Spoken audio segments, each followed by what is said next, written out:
Hello mga ma'ams and sirs. So, welcome back to my YouTube channel. So again, this is Mom Sheena, and for today's video, I'm going to have the continuation of my RPMS portfolio KRAs 3 to 5. So, let's do this. So just a sort of review. So here is the RPMS tool that will serve as our guideline for the KRA, objective, MOVs, and the performance indicator in making our RPMS portfolio.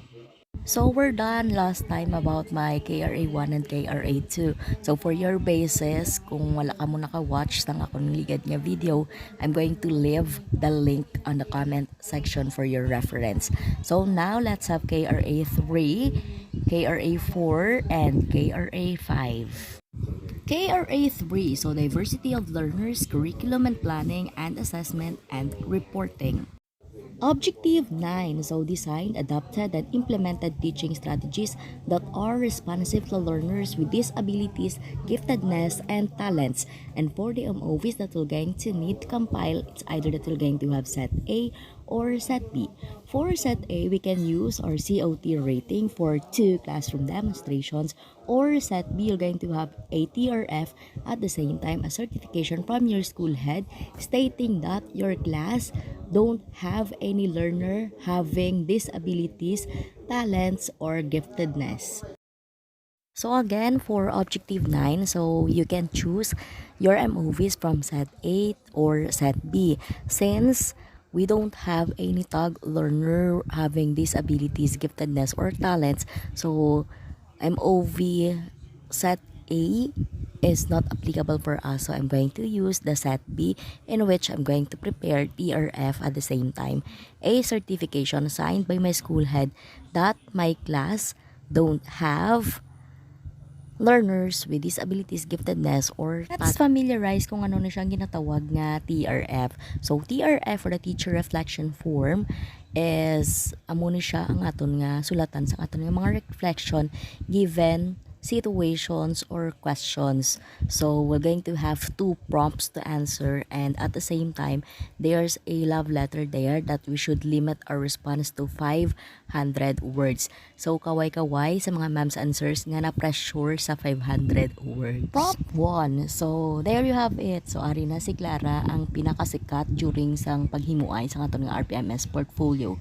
So Clara is seen that is restless and unfocused to her class. She also has troubles following instructions and skips activities when left unsupervised. So the action taken by the teacher here is gipatawag ang parents for a conference and found out that Clara is diagnosed with a learning disability. The question there now is, how will you modify the instructions to Clara? At the same time, you're going to search for a specific learning disability that you are familiar with and explain it using this reflection form. So here is my answer for prompt 1 regarding with Clara's case, knowing that she was diagnosed with learning disability. So as a teacher, if ever that I'm going to be her teacher, I will exert time and effort to have a research on the different kinds of learning disabilities so that I can modify the instructions to them, to Clara. And for the learning disability that I put it there, so I choose ADHD, wherein a learner having this kind of condition is hyperactive and have problems regarding with their attention span. Prompt 2 for objective 9. So I'm going to design a lesson plan for learners having disabilities, giftedness, and talents. At the same time, I'm going to highlight and put annotations on how to adjust them on my class. So just like what I said earlier, that I'm going to research on the different kinds of learning disabilities so that I can give, plan, and implement learning activities regarding with their needs, and also use inclusive education in my class. And here is the certification from my school head stating that the grade 10 amethyst don't have learners with disabilities, giftedness, or talents. Objective 10. So, adopted and use culturally appropriate teaching strategies to address the needs of learners from indigenous groups. So, for the MOVs that we're going to have, so again, you're going to choose from set A or set B. And just the same with our objective 9. So, for our set A, you're going to use the COT rating for the 2 classroom demonstrations. And for the set B, you're going to have a TRF at and a certification from your school head that your class are not having learners that belongs to indigenous group. Considering that I am teaching at Don Salvador Benedicto, so damo pa to sa amon nga learners ang nabilong sa indigenous groups. So just like the Bukidnon and Atas. So we're going to use now the set A MOVs, so my COT ratings for my 2 COs. However, for those naman nga hindi applicable ang set A, so we're going to have our set B. For set B again, so you're going to prepare a TRF at the same time a certification from your school head stating that your class are not having learners that belongs to indigenous group. So for our prompt 1, for objective 10, so in a class of 30 learners, you do have 5 learners that belong to IPs or indigenous people. So there's an assessment there provided by the teacher. You're going to assess or evaluate whether the given activity is accurate or appropriate to the given situation. Direction: research on the rules of the following through your parents or other community members about these rules. So you're going to have 2 sets. For set A, you're going to have the mayor, the councilors, and the medical officers. And for set B, it's either you're going to choose dato or chieftain or community elders and healers. And as a reflection for prompt 1, so again, the direction there is I'm going to evaluate whether the given assessment by the teacher is appropriate to the given situation, knowing that he or she having a class of 30 students in which 5 belong to IP group. So I think yes, it's appropriate naman since the teacher provided 2 sets options for learners to choose whether kung diin na nga rules ang ilang nga elaborate further. So for set A, yes, it is very familiar to those students nga galive sa city, the mayor, the councilors, and the medical officers. But for those naman nga mga nabilong pa sa IP groups, so yes, ara pa na ang mga datu, the healers, and of course ga big role gid ang ilang mga community elders. Objective 10, prompt 2. So, we're going to design a lesson plan that is intended for students that belong to IP groups. We're going to highlight in our lesson plan and put annotations how to implement this in our class. So, I do put a screenshot of the different parts of my lesson plan wherein I integrate activities in relation to my IP's students. So, at first, ang ginhimo ko is nag-research ko danay sa mga different DepEd orders and memos in relation to them and select appropriate activities wherein they can relate into kag mas nami pagid no kung may time pagid balahaw nga ma-experience mo gid ang ilang mga culture, mga belief. So that's it. So that's how I wrote my annotation for my objective 10 prompt 2. And don't forget to include your certification from your school head that your class are not having learners that belong to indigenous group if ever manggid nga wala as your MOV for this object. Objective 11. Adapted and implemented learning programs that ensure relevance and responsiveness to the needs of all learners. And for the MOVs that we needed to comply, so MOV number 1, proof of evaluation and the implementation of the adapted or contextualized learning program. Number 2, progress report on the implementation of the adapted or contextualized learning program. Number 3, accomplishment or completion or technical report on the implementation of an adapted or contextualized learning program. Number 4, action plan or activity proposal or activity matrix that shows an adapted or contextualized learning program. You can notice on the given movies on our objective 11, we do have many choices. So, apat gid kabilog. I would just like to give emphasis on this kind of situation. Hindi tanan nga naghatag da nga MOVs, i-compile mo na tanan. Your score will be based on the RPMS tool, kag dra na da naka-indicate kung ano nga MOV ang imo nga i-present, may equivalent na da siya nga score. So amo na siya mga ma'ams and sirs, hindi tanan-tanan nga pangitaan mo to sang action plan kay miara da sa my list of MOVs, pangitaan mo pag ito siya sa mga proof of evaluation. No, isa lang ka MOV, kag kung ano dang ibutang mo sa imo portfolio, may ara na da siya nga equivalent nga score. So amo na siya pag-rate sang mga validators sa imo. Hindi pagpabudlayan ang self nga i-comply ang tanan nga mga MOVs nga nakalista. Just choose kung anong available nga ara na sa imo, ibutang sa portfolio, then the validators are just going to give score according to the RPMS tool performance indicator. For example, on our objective 11, so if you're going to have or you're going to present the MOV number 1, automatic your score will be outstanding or 5.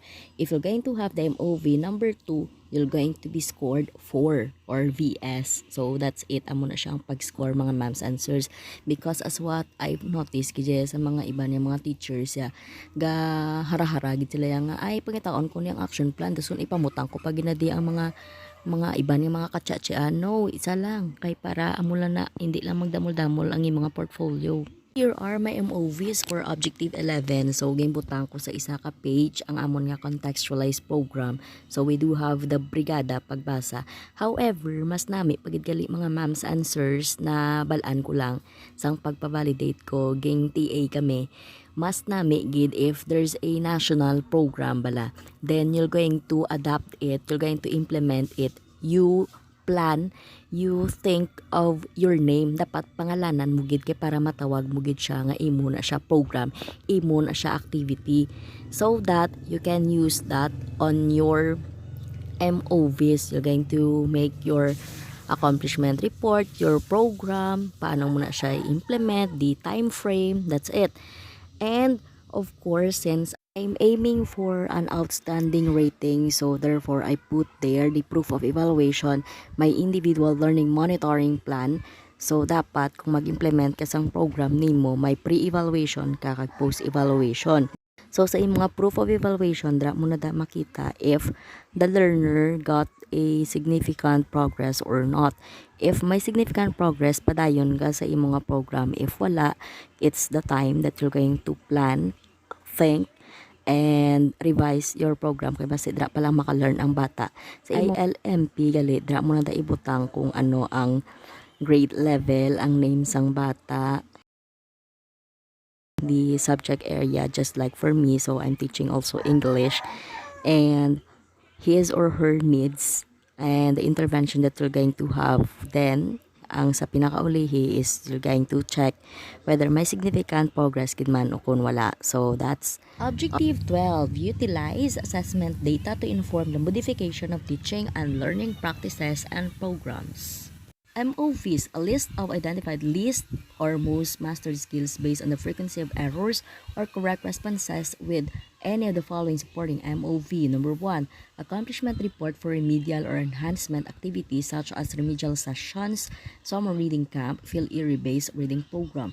Number 2, intervention material used for remediation or reinforcement enhancement. Or number 3, lesson plan or activity log for remediation or enhancement utilizing of assessment data to modify teaching and learning practices or programs. So attached here with is my accomplishment report as my MOV for this objective.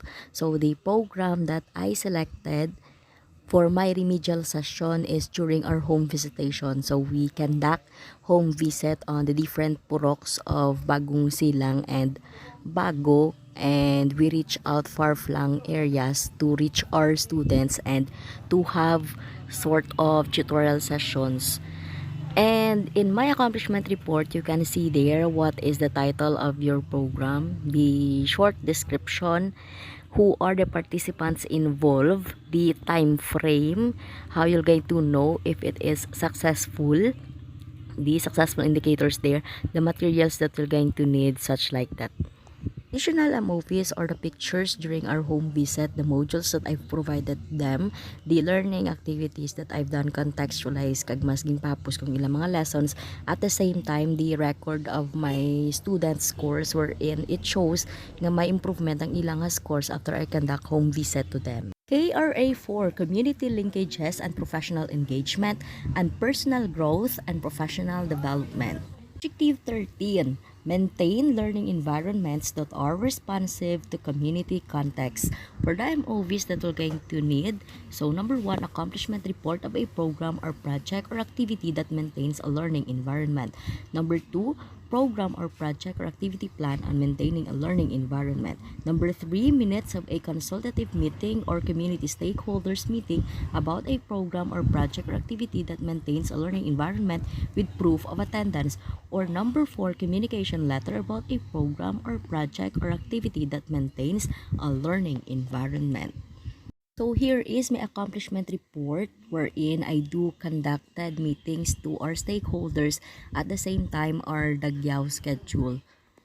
So accomplishment report again. So here are the information that can be seen: the title of the program, the mode of delivery, the date conducted, the participants, the description, the objectives, the highlights of your program, the results, the achievement of the objectives, the design of the event or activity, your methodologies, and at the same time, you're going to have the management of the activity, the resource person, the audience participation, and some reminders or agreement or recommendations or impacts. So the format that I'm using on my accomplishment or completion report is from SMEA completion report that is done quarterly, kaginapasan sa district and to the division. For the pictures that shows how we conduct our dagyaw schedule, at the same time the preparation on the implementation of our face-to-face classes, wherein I called up a meeting to the PTA officers. At the same time, ara ang amon nga stakeholder from the Bakyas community, and we do have also meeting wherein naka-attend ang amon nga PSDS or Julius, and meeting to the parents and faculty meetings. Objective 14, so reviewed regularly personal teaching practice using existing laws and regulations that apply to the teaching profession and the responsibilities specified in the Code of Ethics for Professional Teachers. Obvious, damo naman tapilian. So number 1, annotated video or audio recording of one's teaching that shows impact of regularly reviewing one's teaching practices. Number 2, annotated teaching material that shows impact of regularly reviewing one's teaching practices, such as lesson plan, activity sheet, assessment materials. Number 3, personal reflection notes as outputs from participation and review of personal teaching practices in 4 quarters. Or number 4, proof of attendance with date in LAC session or coaching and mentoring sessions for review of personal teaching practices. Before I present to you my MOV for this objective, so let me read to you the Code of Ethics for Professional Teachers. So it is stated on resolution number 435, article 4, the teacher and the profession. So let me read to you section 1 and section 2. Section 1, every teacher that shall actively help ensure that teaching is the noblest profession and shall manifest genuine enthusiasm and pride in teaching as a noble calling. Section 2, every teacher shall uphold the highest possible standards of quality education, shall make the best preparation for the career of teaching, and shall be at the best at all times in the practice of his profession. So upon reading this article bala and these sections, it makes me realize that yes, as a teacher, hindi siya joke nga ubra. So dapat gali kung mag-teach ta, hindi sila nga matubang ta sa mga bata, hindi ta pwede katubang sa ila nga hindi ta prepared kay mahuyan ta na. So it is stated there on our Code of Ethics, tandaan ta gina, and we must teach them with enthusiasm kag on the best of the quality that we can give to them. So amo na siya as teachers, mga moms and sirs. So sa ato nakasalalay ang future sa mga bata, tandaan ta gina perme. And here are my MOVs for this objective. So kaluyan, my video ko during my classroom demonstration. At the same time, I do have an audio recording of my topic because ano lang ha, tip of advice, every time I do have my CO, gina-record ko na ang akon nga topic. Then kada akong din ko magkadto, ginasulit-sulit ko na pamatian hasta nga ma-master ko na nagtayo ng akon nga lesson. So that's a hack for me. And there you have it. So may annotations na ko nga gimbutang. So it is based there that as a teacher, I prepared my lesson plan and all the learning materials before ko magtubang sa akong mga kabataan, and I do and confident gid ko nga maghambal nga master ko ang akon nga topics every time that I teach lesson to my students. For full video of my classroom observation, so I've uploaded it here on my YouTube channel. So hindi ka pa mag-subscribe, subscribe na ka mo mga ma'ams and sirs. Objective 15, complied with and implemented school policies and procedures consistently to foster harmonious relationships with learners, parents, and other stakeholders. MOVs, proof of participation or involvement in a school community partnership for the implementation of a school policy or procedure. Example, certificate as committee member or narrative report. Number 2, minutes of parent-teacher conference or stakeholders meeting about an implemented school policy or procedure with proof of attendance. Or number 3, communication letter about an implemented school policy or procedure sent to parent or guardian. Here are my MOVs for Objective 15. So I do put it there. Certificate during our DIS-MEA or District MEA. At the same time, the attendance sheets during our quarterly MEA, the communication letter, and the accomplishment report. At the same time, the pictures during our school monitoring, evaluation, and adjustment program. So madamo-damo ang akon nga MOV sa diri nga area since I'm the Katame/SMEA coordinator of our school. Objective 16, applied a personal philosophy of teaching that is learner-centered. For the MOV, so we're going to prepare one lesson plan with annotations explaining the application of a learner-centered teaching philosophy used as basis for planning or designing the lesson, such as constructivism or existentialism. For this MOV, I've choose constructivism and I put it there on my lesson plan. How did I implemented this philosophy of teaching? So no to spoon feeding. I let my students discover the concept that I want them to learn. Constructivism, learning by doing, and I do ensure that it is or it can be seen on all components of my lesson plan. Objective 16 and Objective 2 are correlated. So, dapat research-based ang pag-design sa aton nga LP. Objective 17, yes, lapit na natin matapos. So, adapted practices that uphold the dignity of teaching as a profession by exhibiting qualities such as caring attitude, respect, and integrity. For the MOVs that we need to have here, number 1, documented feedback from superiors, colleagues, learners, parents, or guardian, or other stakeholders directly reflecting the raters or the ratees' good practices that uphold the dignity of teaching as a profession. Number 2, annotated evidence of practice indirectly linking to the upholding of the dignity of teaching as a profession by exhibiting qualities such as caring attitude, respect, and integrity. Screenshot of text message or chat or email or any form of communication with parents or guardian or learners. Remarks from mentor or master teacher or school head about one's qualities. Example, entries in performance monitoring and coaching form or in mid-year review form. Recognition from the school or school community about one's qualities. So here are my documented feedback from my co-TIC, Sir John Ray, and from my school head, Ma'am Nellen.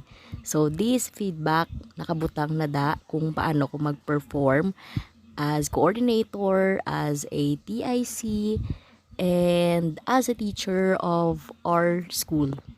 Also, let me share to you mga ma'ams and sirs, since wala ko way of communication sa akong mga bata kay sa Salvadoria, hindi niya sila nga tanan nga mga kabataan maka-afford sa ginatawag nga cellphone kag wala tiya mayo signal.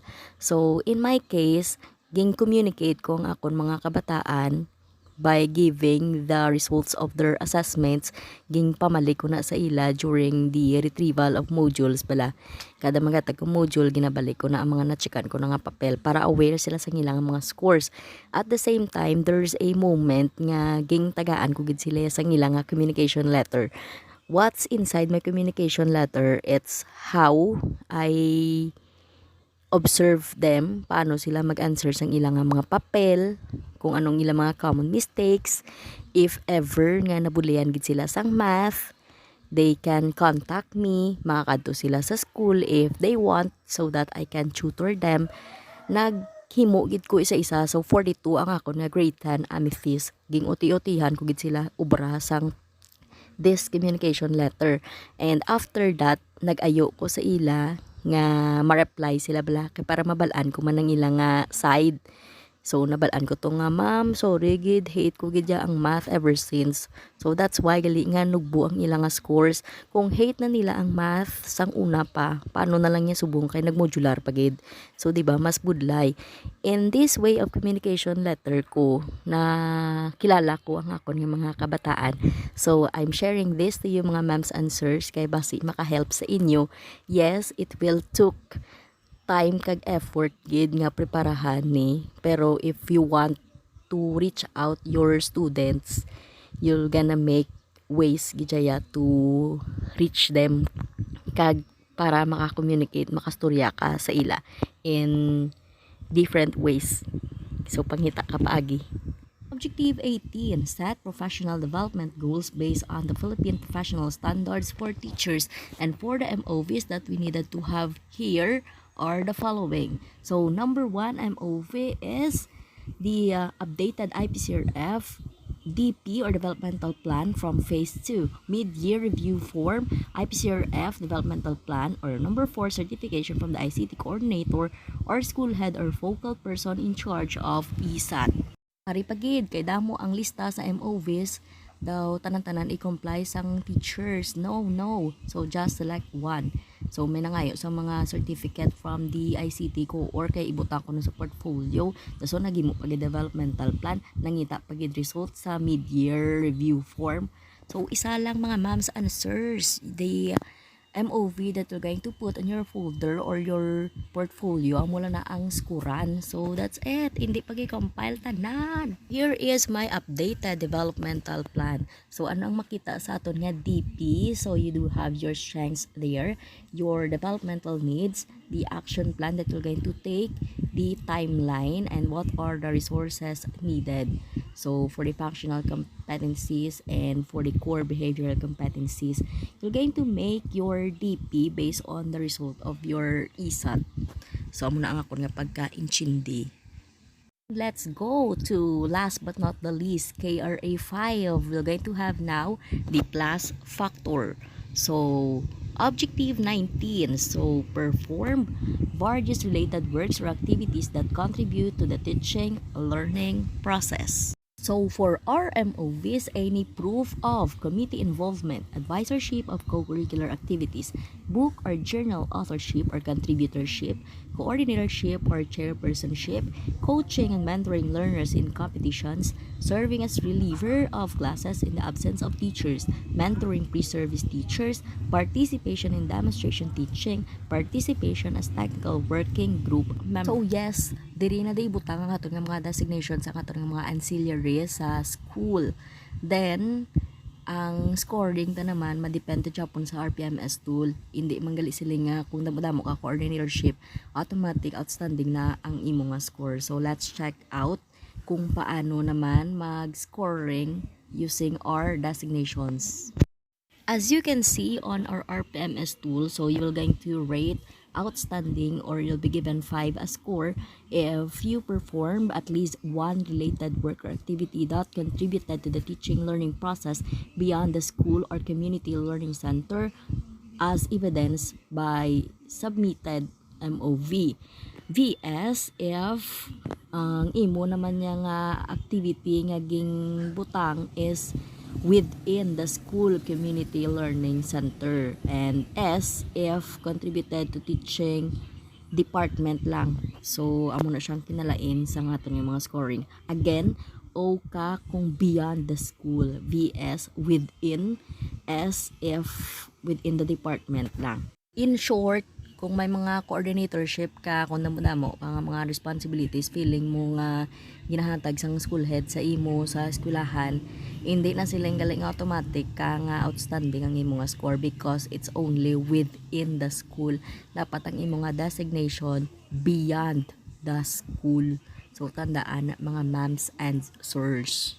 Question: if ever that you are a player and you are playing outside the school, can it be also considered as a plus factor? Question ko lang ng mga ma'ams and sirs ha. What do you think? So you share your ideas on the comment section. And here are my designations. So designated as the teacher in charge of the annex school, SMEA coordinator, math coordinator, PASBE coordinator.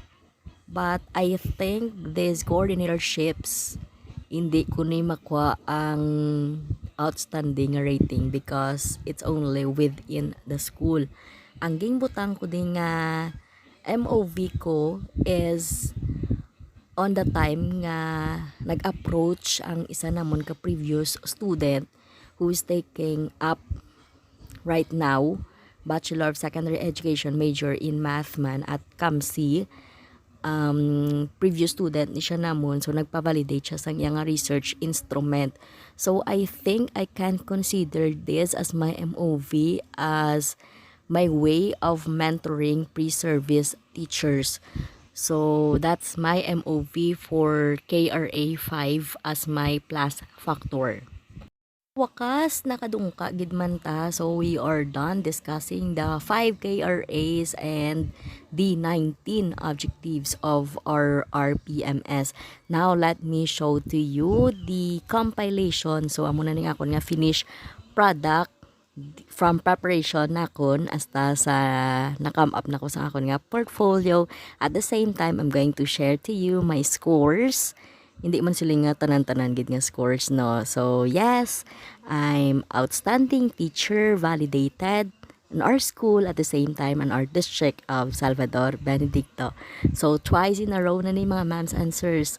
So if you want a copy of my RPMS portfolio, just comment below. And of course, I want to challenge to all the teachers, to all the moms and sirs out there nga let's go for outstanding rating. Hindi ta magsettle for VS and S lang nga performance, kay knowing our responsibilities and duties damo-damo gid siya.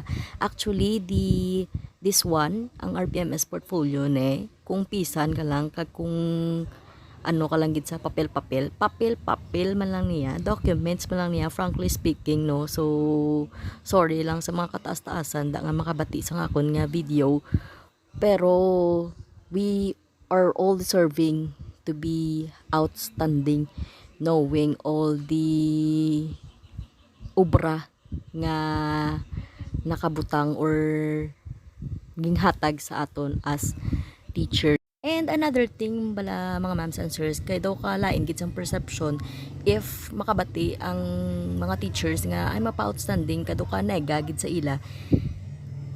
Because ang sa pagkabalo na nila ya outstanding ka kay damo-damo imo obra, damo-damo imo dapat i-preparar, i-prepare na tamad sa mga MOVs. But actually on my side naman niya, ang imo nga rating for that certain school year, it shows how you perform for that year. So nga settle ka lang sa nubo nga score, di ba? So you know your kakayahan, your abilities, tanan-tanan mo nga abilidad kabalo ka. So dapat kung anong imo nga feeling mo nga deserve ko niya, so grab it. So that's my point there. So let me show to you now the finished product of my RPMS portfolio. At the same time, the behind the scenes, ang ako yung mga preparations, the validation, kag yes, tanan-tanan na. So, let's do this. If you want a copy of my RPMS portfolio, you may ask me. Basta make sure lang you subscribe ha. So, that's it.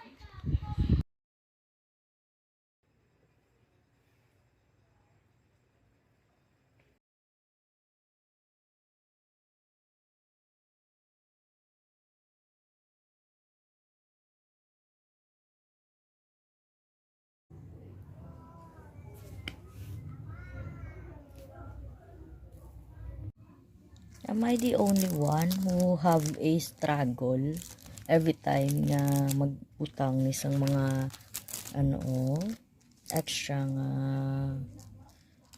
mga kaplastikan ni I don't know if there's a shortcut here pero para sa akong do ka struggle kini siya. So I just don't know with the kapwa guro there. So just comment kung ako lang ang nabudlayan sa sininga part. Char. Hello, good day everyone. So this is Ma'am Sheena and today I'm going to feature to you my RPMS portfolio for school year 2021-2022. So let's go.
So, yes! Basta, mga ma'ams and sirs, padayon lang. Hashtag padayon lang. Hindi ang motto ta para sa bata, para sa bayan. So, let's do this! Thank you so much, mga ma'ams and sirs. Padayon lang. Please subscribe to my channel if you want a copy of my RPMS portfolio. Leave a comment sa akon nga video. So, again, this is Ma'am Sheena. See you on my next video. Bye!